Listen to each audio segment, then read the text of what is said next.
اعوذ باللہ من الشیطان الرجیم بسم اللہ الرحمن الرحیم. د صدارتی مجلس ډیرو محترمو مشرانو، شاعرانو، ملګرو او کشرانو، السلام علیکم. د ټول اول خو زه د حجره فاونډیشن شکریا ادا کوم چې هغوی د اقبال جان دا 2 کتابونه چاپ کړو، د هغوی مخکتنه را جوړه کړو، بیا د هغوی دا دومره غونډه را جوړه کړو، دا دومره ښایسته ملګري راوبلل. نو حجره فاونډیشن ته مبارکي. خو د دې نه وړاندې د آکسفورډ سکول شکریه چې هغوی دا حال بالکل ویړیا مفت حجره فاونډیشن ته د دې غونډې دپاره ورکړی دی، او د هغوی سره سره دا 6 مې چې دا په شریکه باندې دوی را جوړې کړي دي حجره فاونډیشن او آکسفورډ سکول. نو د دې دپاره د آکسفورډ ډېره مهرباني چې هغوی دومره علم دوستي او ادب دوستي کوي. حجره فاونډیشن څه شی دی؟ د هغې نه پس په بیا خپلې موضوع له زه راځم. حجره فاونډیشن چې دی دا یوه داسې اداره ده چې دا د خیر ښېګړې یوه اداره ده. دې کې چې څوک ناروغ وي، څوک غریبانان وي، څوک کمزوري، څوک بېوسه وي، څوک چا روزګار خراب شي، نو د هغې دپاره مونږ دا ملګري ټول په شریکه باندې منډه ترړه وو کار کوو. د دې خاصې په نامه زه سرپرست یم، خو کارونه چې دي هغه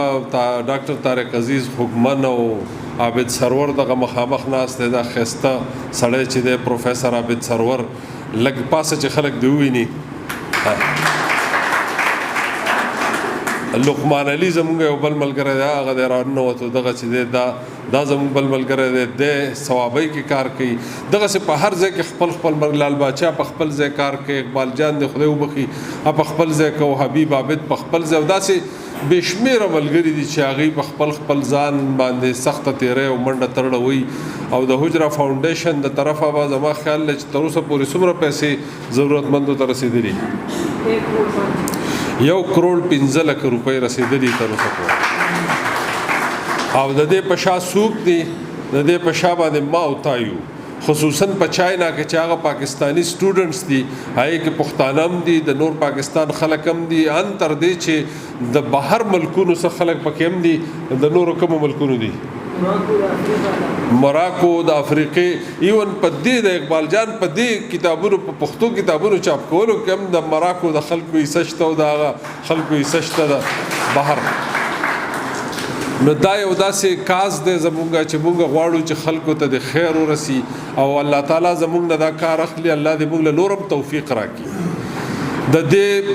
بله دا مبارکي چې ډاکټر سمندر دا خبره وکړه، دغه سکول چې اقبال جان امن سکول په ثوابۍ کې لقمان علي ملګري محنت شروع کړی، هلته کار روان دی. نو دغه هم یو ډېر لوی کار دی. بل د دې حجره فاونډیشن د آیډیا په بنیادي طور د اقبال جان د ناروغتیا نه را پیدا شوې وه، چېرې مونږ د خپلو خلکو به څنګه مدد کوو، د خپلو ضرورتمندو خلکو به څنګه مدد کوو. نو د هغې د وجې نه دا آیډیا را پیدا شوه. او حجره فاونډیشن چې کم ځای ته ځان رسولی شي، تاسو هم مدد کولی شئ، او ستاسو په ذریعه باندې مونږ نورو خلکو ته ضرورتمندو ته هم رسېدی شو. او زمونږ کوشش دا دی، زمونږ کاز هم دا دی چې د خوشحال بابا خبره چې د خلکو نیک خواهي لري په زړه کې، مبارک شه بادشاهي لري په زړه کې. مونږ هم دغسې خلک پیدا کول غواړو چې داسې خلک راشي د ځان لپاره. خو د غني خان خبره چې په ژوند که تش فرني سټل وي، دا خو سپی هم شي سټلی، که تش نسل زیاتول وي، دا غویې هم شي کولی. نو دا زمونږ مقصد دی چې مونږ په خپل ځان که په وجودي که په جیبي که هر څومره وي مونږ سخته تېرولی شو، دغسې نور ملګري راپارو. اوس دا کتابونه چې کم چاپ شوي دي، د دې دواړو کتابونو قیمت زما خیال 1500 جوړیږي. 1500 جوړیږي. نو دا زمونږ د حجره فاونډیشن سره هم مدد دی او د اقبال جان سره هم مدد دی. نو په کار دا ده چې مونږ څومره کتابونه اخیستی شو، زه د خپل جیب نه شروع کوم او زه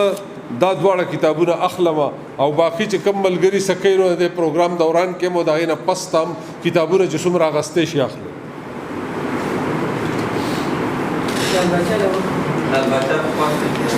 لال باچا ملګری بس تاسو خواله ځان در رسئ، دا چیو باندې هم رسه کې قلار شه. دا دلته مشران له دلته دی، مشران له دلته دی پیالې. نو داسې دی چې اقبال جان له راځو، خپل موضوع له راځو. اقبال جان څوک و؟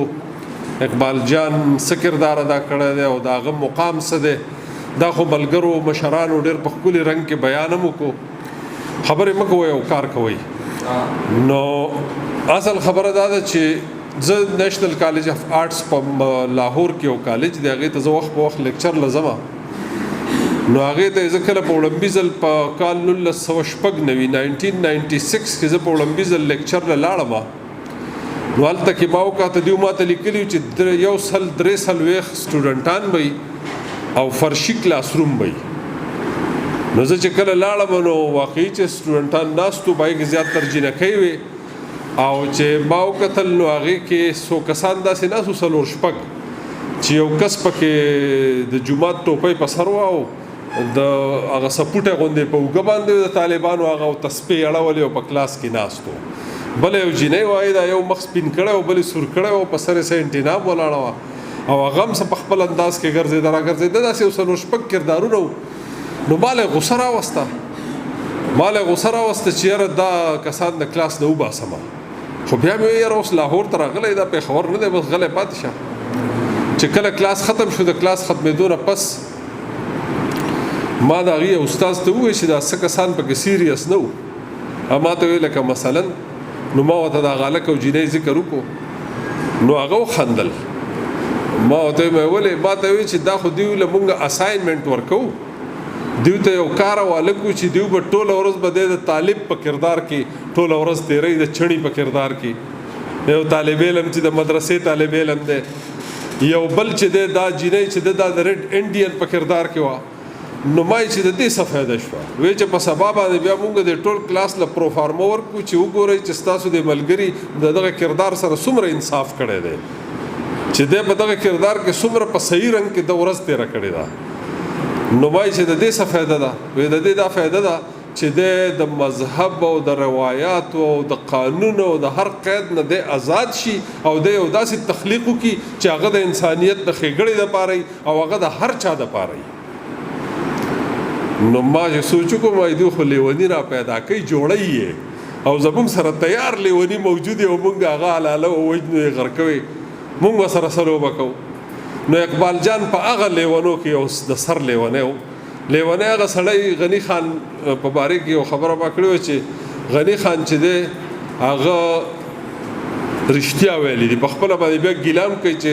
وایي چې غني وایي که مې د زړه خبره وکړه پښتانه به مې په سر لرګي کړي مات.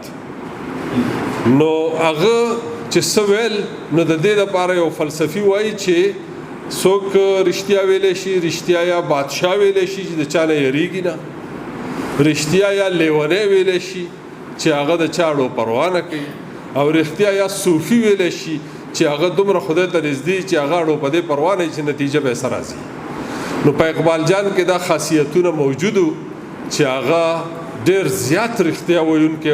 او دا رښتیا ویل چې دي دا د هر چا د وس کار نه وي. خانجي په دې ډېره ښه تبصره وکړه یعنې دومره غټې خبرې او په هر چا پسې کول او هر ځای کې کول چې دي دا د هر چا د وس کار نه وي. څوک چې کوي نو د هغې نه مخکې 20 ځله په ځان کلمې پوکي او ویې هغه د دې شي پروا نه کوله او دا رښتیا ویونکي چې دي دا په ټولنه کې پکار دي. هغه مولا هم نه دی معاف کړی هغه سیاستدان هم نه دی معاف کړی هغه استاد هم نه دی معاف کړی او هغه وکیل هم نه دی معاف کړی او دغسې د معاشرې د هرې طبقې د کس خامۍ او کمۍ او کمزورۍ او کوتاهۍ بیان کړي دي او دا خلک چې دا تعمیر کوي دا د معاشرې دننه چې کومې خامیانې موجودي لکه څنګه چې پروفیسر جاوید صاحب خبره وکړه چې دا د کردار تعمیر کوي او کردار چې کله تعمیر وشي نو بیا قومونه سم شي. نو په دې طریقه باندې هغه زموږ د معاشرې دننه زموږ د ټولنې دننه خپل یو ډېر ژوندی کردار ادا کوو او هغه یادونه تر اوسه پورې د هغه یو شعر چې دا چې کم کار کوي نو په 100 کسو وجلو باندې نه کېږي چې دا یو شاعر شعر څومره اثر کولی شي هغه په جنګونو او په فتحو او په قتلونو نشي کېدی. نو د اقبال جان خاصیت دا چې هغه کوم رښتیا وي او په کوم رنګ کې وي او مزاحنګار د ټولو نه اول ځان نه معاف کوي نور خلک خو پرېږده ځان نه معاف کوي په ځان پسې هم هر څه وایي یعنې د ځان په باره کې به هم داسې خبره وکړي چې ته به حیران شي چې دا څنګه د په ځان پسې دا دومره خبره وکړه. نو د دې وجې نه داسې قسمه خلک پیدا کېدل ګران یو اقبال جان چې دی زموږ د ملکڼې یو داسې انقلابي شخصیت و چې هغه د شعر زمین ماهر نه هغه منډه کې هغه څه شي چې هغه یو سړی اتلیټکس کې چې منډه وایي نو کوم سیز چې یو منډه والا بل لور کې او بیا بل تیز رواني نو دغه سي د شیر زمين ماهر نو مغه سیز غسته او په منډه روانو هغه د مزاح سفر چې دی هغه د جاری ساتلو او په دومره خود خپل ډول جاری ساتلو چې داغه سره نه आवाज د ست شاعرو مونږ اکثر شاعرانی ملګری تش ادب تخلیق کوي لګیای ډیر پکې داسي چې هغه ادب هم تخلیق کوي خو ادب خدمت هم کوي ډیر پکې داسي چې وسره د ژبې خدمت هم کوي ډیر خلک چې وسره د قوم په نورو رنگونو کې هم خدمت کوي نو اقبال جان چې دی هغه ور سره دا خدمت هم کوي چې هغه به د ادبي مجلسونو کورج هم کوي هغه د ادبي مجلسونو ټول راټولول او سوشل میډیا ته په ملکند کې د ادب په دنیا کې د ټولو نه اول اقبال جان داخل شوی دی که زه غلط نه یم رسا صاحب به گواهی ځکه چې اقبال جان چې دی هغه نه یوازې تیزو په دې معاملې کې بل داسې چې په قلم کې دومره شوخي خدای پاک اچولې وه چې دغه فرض کسلی کل نو هغه به زمونږ د اجرې زمونږ د کوڅې زمونږ د بازار زمونږ د لارې ولې ترجمانی وه ځکه خو دا ژبه هم داسې وه چې دا هغه اجرې او د کوڅې ژبه وه د په خپله باندې تعلیمي کم نو دې وجې نه ژبه ډېره زیاته سوچه وه دومره سوچه وه دومره تیزه وه دومره تیره وه چې په هغې باندې به ځینې خلک چې وو نو مونږ به اکثر پکې ګپ لګو چې هلکه څوک خوږ نه کوي اقبال جان ته مونږ اکثر چې ګزاره کوو څوک خوږ نه کوي نو هغه وایي چې یاره زه یې نه خوږوم که ځان پې خوږی نو اوس خوږی دی نو ځینې شعرونه به داسې وي چې په هغې باندې به څه خلک اول خفه هم شو خو بیا چې به غوږ کېښو نو وایي به چېره ټیک وایي سمه خبره ده نو د اقبال جان په شاعرۍ کې هغه کمال و که هغه سنجیده شاعري و که مزاحیه شاعري وه مزاحیه شاعري خو په خپل ځای ډېره لویه سنجیده شاعرۍ ته بیا راشو تاسو داغه سندري وګورئ دا دویم کتاب چې دی تاسو داغه لوبي وګورئ چې هغه کومه په فلمونو کې مشهور شوی وي هغه خدای تړلې کړي پاتې د جانان کې او خدای نره نره باران ذوق پته لګي مونږ بدقسمت اسيو مونږ بدقسمت پدیو چې په خواب زموږ په اجره کې یو میخته ټوپک پروتو بل ته موسله پرته او بل ته رباب یا ستار پروتو و به کنه به زمونږ په هر اجره کې به همدغه څه چلو او چې خدای پاک دا معاشره څنګه پیدا کړي په هر کلی کې فنکار پیدا کیږي نه پیدا کیږي شاعر پیدا کیږي نه پیدا کیږي موسیقار پیدا کیږي نه پیدا کیږي تاسو ګورئ دا قدرت یو نظام جوړ کړی دی چې قدرت دا نظام نه وي خوښ نو دا فنکاران دا شاعران دا ادیبان دا مصوران دا به نه پیدا کول معاشره ته د دې خلکو ضرورت ده په هر جبه په هر وطن کې دا موجود دي نو چې موجود دي نو د دې د اهمیت نه چې هر څوک انکار کوي نو هغه د ژوند دشمن دی هغه د څوک چې د ژوندون سندره نه وایي هر هغه شاعر او مولا قتل کوي چې کم سړی د ژوند خبره نه کوي نو هغه د انسانیت دشمن دی هغه که مولا دی او هغه که سیاستدان دی او هغه که شاعر دی او که هر څوک دی ځکه چې خدای پاک دا نظام جوړ کړی دی او د دې نظام مقصد دا دی د دې نظام مقصد دا دی چې دا ټول خلک به یو ځای رواني دا ټول به یو بل برداشت کوي او دا د معاشرې دپاره ضروري ده چې په هغې کې د ادب سره تړلي خلک د آرټ سره تړلي خلک موجود وي او د هغوی د قدر د هغوی د عزت د هغوی د نوم د هغوی سره د خلک مینه کوي که چیرې نه کوي نو بیا به دا معاشره شاړه شي بیا به معاشره چې دا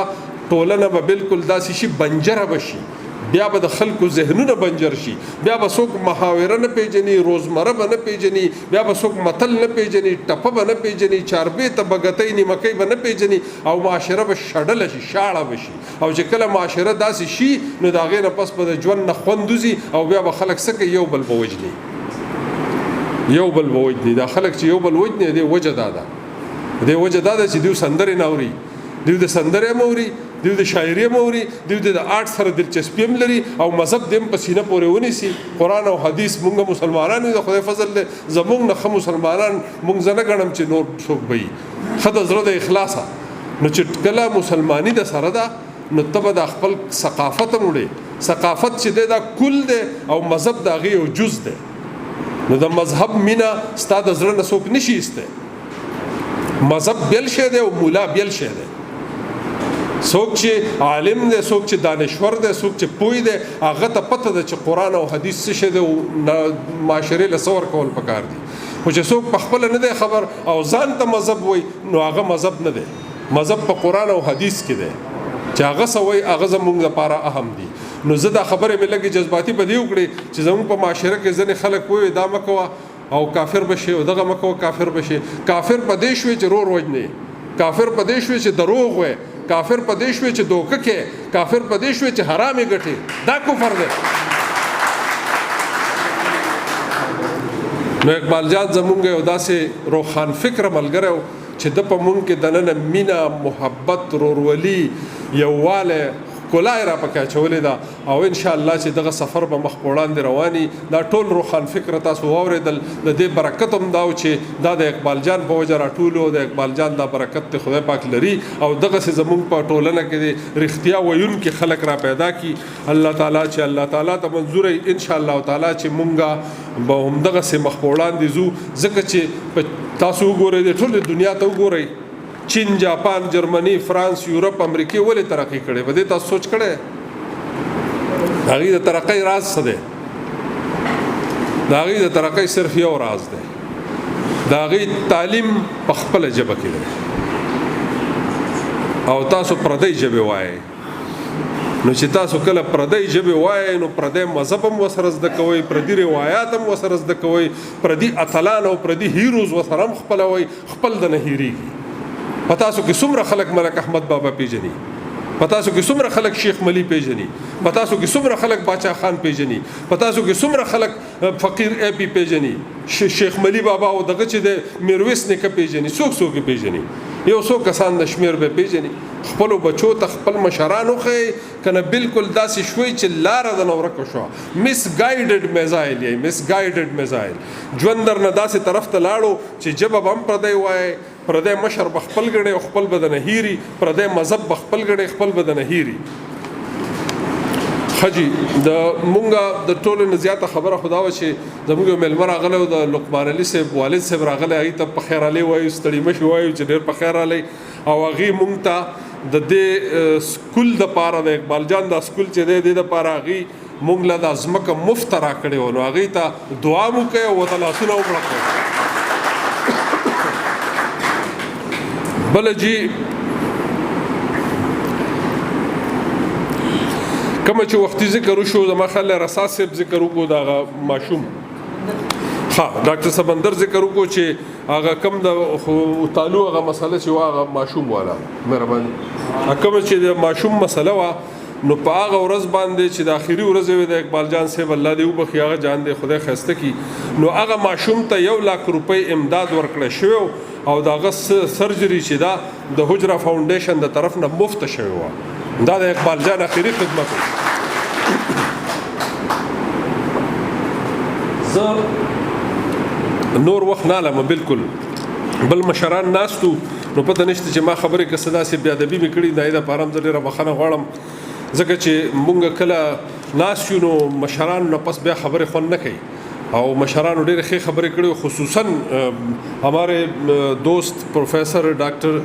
جاوید اقبال صاحب نے اتنی خوبصورت باتیں کی تھی کہ ان کے بعد باتوں کی ضرورت نہیں رہی خصوصاً ادب کے حوالے سے. او خانجی چې کومې خبرې د دغه په اقبال جان په باره کې وکړي د هغې نه پس د اقبال جان په باره کې هم د خبرو ضرورت نه و خو چونکې دا یو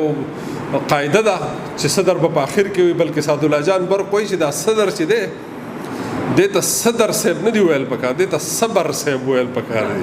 چې دا د ټولو آخر کې راځي ټول نه زیات صبر کوي که نه د خپلو خبرو ته او خبرې ټولې خلک ختم کي هر چا ښکلې ښکلې خبرې کړي دي. نو الله دې وکړي چې د حجره فاونډیشن په ذریعه مونږ مدد وکړی شو او یو ځل به ټول په شریکه باندې لاس اوچت کړو چې د اقبال جان دپاره دعا وکړو او د حجره فاونډیشن د کامیابۍ دپاره دعا وکړو.